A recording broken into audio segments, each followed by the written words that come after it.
Hi friends, நான் சுமிதா. நீங்கள் எப்படி இருக்கீங்க? நான் ரொம்ப நல்லா இருக்கேன். இன்றைக்கி நம்ம லஞ்ச் பாக்ஸ் ரெசிபி தான் பார்க்க போகிறோம். கருப்பு மூக்கடலை சாதமும் கிறிஸ்பியான கருணக்கிழங்கு ஃப்ரையும் ரொம்ப ஈஸியாக எப்படி செய்கிறதுன்னு பார்க்கலாம்.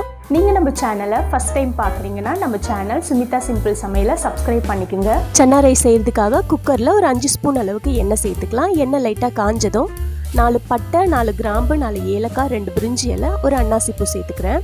இப்போது 4 பெரிய வெங்காயத்தை நீல வாக்கில் கட் பண்ணி வச்சுருக்கேன். அந்த வெங்காயத்தை சேர்த்துக்கலாம்.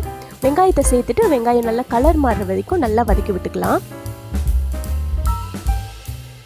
இப்போது வெங்காயம் நல்லா கலர் மாறி இருக்குது. இப்போ நம்ம இஞ்சி பூண்டு பேஸ்ட்டு சேர்த்துக்கலாம். 1 ஸ்பூன் அளவுக்கு இஞ்சி பூண்டு பேஸ்ட் சேர்த்துக்கிறேன். இஞ்சி பூண்டு பேஸ்ட் சேர்த்துட்டு நல்லா பச்சை வாசனை போகிற வரைக்கும் வதக்கி விட்டுக்கலாம். இப்போது இஞ்சி பூண்டு பேஸ்ட் நல்லா வதக்கினதுக்கு அப்புறமா 2 பெரிய தக்காளியை கட் பண்ணி சேர்த்துக்கிறேன். தக்காளியும் நல்லா வதக்கி விட்டுக்கணும். தக்காளி நல்லா மசிகிற அளவுக்கு வதக்கி விட்டுக்கலாம். இப்போ தக்காளி வெங்காயம் எல்லாம் நல்லா வதங்கியிருக்கு. இப்போ 4 பச்சை மிளகாவும் ஒரு கைப்பிடி அளவுக்கு புதினா தலையும் சேர்த்துக்கிறேன். இதுலேயே ஒரு 2 ஸ்பூன் அளவுக்கு தயிரும் சேர்த்துக்கலாம். தயிர் சேர்த்துட்டு நல்லா வதக்கி விட்டுக்குங்க. நல்லா வதங்கி எண்ணெய் பிரியிற அளவுக்கு வதக்கி விட்டுக்கலாம். இப்போ நல்லா வதங்கிடுச்சு. இப்போ சாதத்துக்கு தேவையான தண்ணி சேர்த்துக்கலாம். நான் 1 கப் அளவுக்கு பாஸ்மதி அரிசியை ஒரு 10 நிமிஷம் முன்னாடி ஊற வச்சுருந்தேன். அதுக்கு 1.5 கப் அளவுக்கு தண்ணி சேர்த்துக்கிறேன். தண்ணி சேர்த்துட்டு தேவையான அளவு உப்பும் சேர்த்துக்கலாம். இப்போது தண்ணி நல்லா கொதிச்சதுக்கப்புறம் ஊற வச்சுருந்த பாஸ்மதி அரிசியை சேர்த்துக்கிறேன். இப்போ நான் 1/2 கப் அளவுக்கு கருப்பு மூக்கடலையை நைட்டே ஊற வச்சுருந்தேன். அந்த கருப்பு மூக்கடலையை காலையில் ஒரு 4 விசில் வச்சு வேக வச்சு எடுத்துக்கிட்டேன். இப்போ இந்த கருப்பு மூக்கடலையை சேர்த்துட்டு நல்லா ஒரு வாட்டி மிக்ஸ் பண்ணி விட்டுக்கலாம். இப்போ உப்பு காரம் எல்லாம் செக் பண்ணி பார்த்துக்குங்க.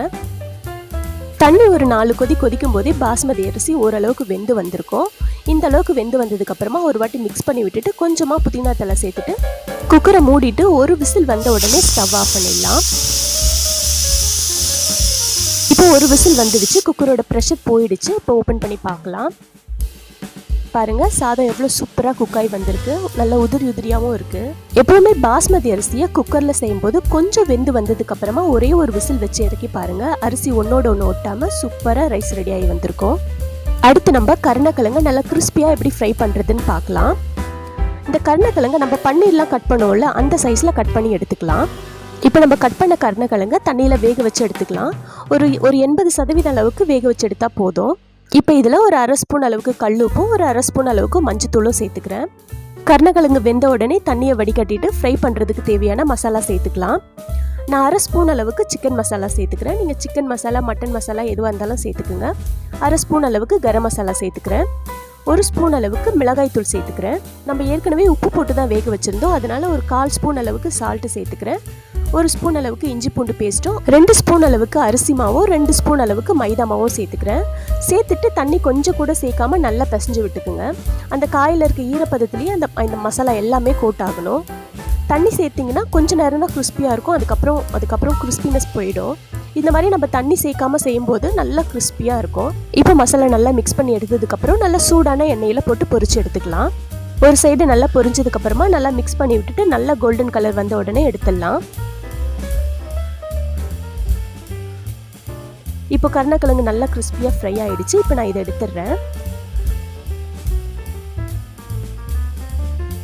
இதே போல் மீதி இருக்க எல்லா கருணக்கிழங்கையும் ஃப்ரை பண்ணி எடுத்துக்கலாம். அவ்வளோதாங்க, நல்லா கிறிஸ்பியான கருணக்கிழங்கு ஃப்ரை சூப்பராக ரெடி ஆகிடுச்சு. பார்க்கவே நல்லா பன்னீர் ஃப்ரை பண்ணி வச்ச மாதிரி இருக்கு இல்லைங்க. டேஸ்ட்டும் கிட்டத்தட்ட அதே மாதிரி தான் இருந்தது. அவ்வளோதாங்க, சூப்பரான கருப்பு மூக்கடலை சாதமும் பன்னீர் ஃப்ரையும் ரெடி ஆகிடுச்சு. கருணக்கிழங்கு ஃப்ரையும் ரெடி ஆகிடுச்சு. இல்லை, நிஜமாக சொல்கிறேன்ப்பா, இந்த கருணக்கிழங்கு பன்னீர் ஃப்ரை மாதிரி தான் இருக்கும். அது கூடவே தயிர் பச்சடியும் செஞ்சுருந்தேன், அதையும் போட்டுக்கிறேன். அவ்வளோதாங்க, சூப்பரான லஞ்ச் பாக்ஸ் ரெசிபி கருப்பு மூக்கடலை சாதமும் கருணக்கிழங்கு ஃப்ரையும் ரெடி ஆகிடுச்சு. இந்த மாதிரி நீங்கள் செஞ்சு கொடுங்க. கண்டிப்பாக பசங்க விரும்பி சாப்பிடுவாங்க. கொஞ்சம் கூட மீதி கொண்டு வர மாட்டாங்க. இந்த ரெசிபி உங்களுக்கு பிடிச்சிருந்ததுன்னா இந்த வீடியோக்கு ஒரு லைக் போட்டுக்குங்க. அப்புறம் நம்ம சேனலை சப்ஸ்கிரைப் பண்ணி சப்போர்ட் பண்ணிட்டு இருக்க எல்லா ஃப்ரெண்ட்ஸ்க்கும் ரொம்ப தேங்க்ஸ். நீங்கள் நம்ம சேனலை ஃபஸ்ட் டைம் பார்க்குறீங்கன்னா நம்ம சேனல் சுமிதா சிம்பிள் சமையலை சப்ஸ்கிரைப் பண்ணிக்கோங்க. பெல் ஐக்கான் கிளிக் பண்ணி ஆல் கொடுத்துக்குங்க. அப்போ தான் நான் போகிற வீடியோஸ்லாம் உங்களுக்கு நோட்டிஃபிகேஷனில் வரும். நாளைக்கு இன்னொரு சூப்பரான வீடியோவில் பார்க்கலாம். பாய்.